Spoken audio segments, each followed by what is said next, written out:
ക്ഷേത്ര ദർശനത്തിന് ഏറ്റവും അനുയോജ്യമായ സമയം ഏതാണെന്ന് ചിലർ ചോദിച്ചിട്ടുണ്ട്.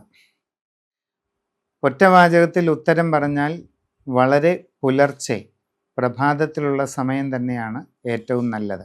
കാരണം ഉറങ്ങി എഴുന്നേറ്റ് കഴിയുന്ന ആ സമയത്ത് നമ്മുടെ മനസ്സ് ഏറെക്കുറെ ശാന്തമായിരിക്കും. എന്നാൽ വൈകുന്നേരമാകുമ്പോഴേക്കും അന്നത്തെ ജീവിതത്തിലെ പലതരത്തിലുള്ള അവസ്ഥകളിലൂടെ കടന്നു പോയതിൻ്റേതായ അസ്വസ്ഥതകളോ സ്ട്രെസ്സ്, ടെൻഷൻ തുടങ്ങിയതൊക്കെ ഉണ്ടായേക്കാം.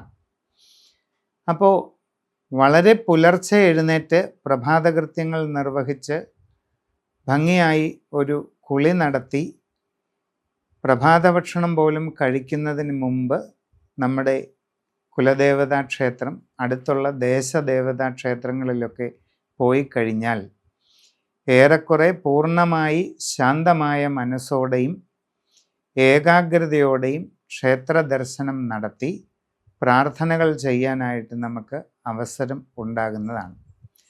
അതുകൊണ്ട് തന്നെ ക്ഷേത്ര ദർശനത്തിന് ഏറ്റവും അനുയോജ്യമായ സമയം എന്ന് പറയുന്നത് പുലർച്ചെയുള്ള സമയമാണ്.